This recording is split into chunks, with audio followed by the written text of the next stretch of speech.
Well, hello again, one and all. This is Stuart Rhine with the Rhine Report, a shadow-blocked but unwilling to capitulate to the Google-owned YouTube periphery, Stuart Rhine. And just a reminder that I am unaligned, unfunded, not a Democrat nor a Republican. I'm just someone merely trying to inform you, the public, on the real facts, speaking and bringing truth to power, and arguing for the return of sanity into American life. I have been writing and podcasting about the dilemma we now face ever since 2016 or 2017. And although it pains me, it brings me absolutely no pleasure to say it, I have successfully, if that's the right word, predicted everything that we are now experiencing. So now the question arises, are there any parallels to the rise of an American dictatorship we now endure with that of Nazi Germany?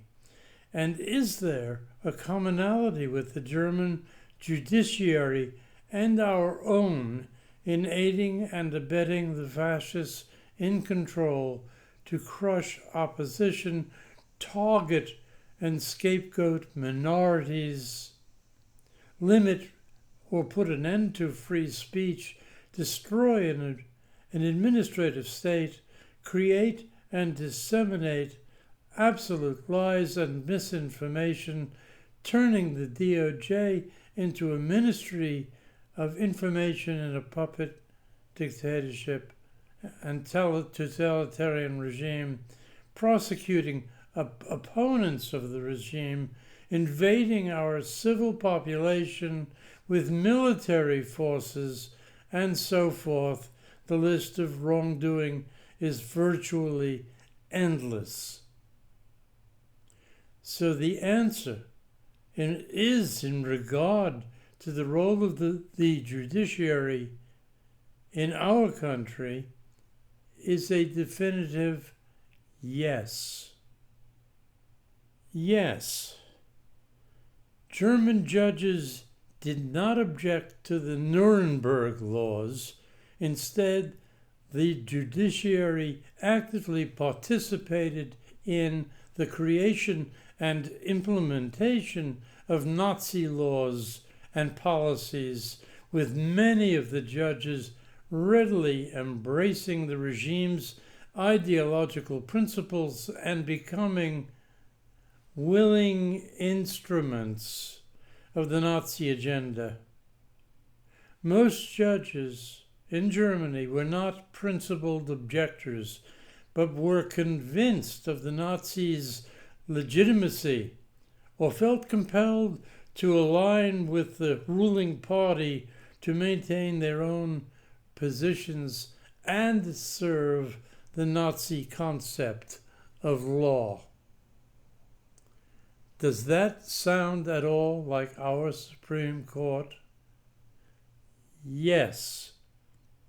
How else can we interpret a long line of cases in which they have found for the Trump regime like puppets, like the good little Nazis that 6 of them are, and who should be wearing swastikas on their arms over their black judicial robes?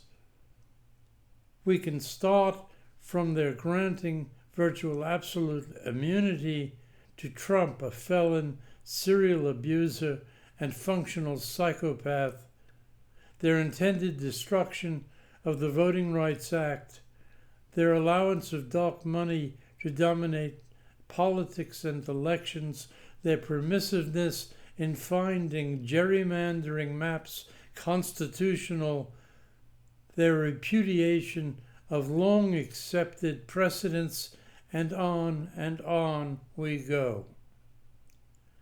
The one caveat here is that there is a civil war going on between the Supreme Court and all of the lower courts, from the federal district courts to the courts of appeal. Because in these lower courts, in the main, they are struggling to repudiate the violent, unconstitutional, impudent, and disgusting executive orders, directives, and fiats from Trump and his cohorts, who even have the temerity to ignore these courts' orders.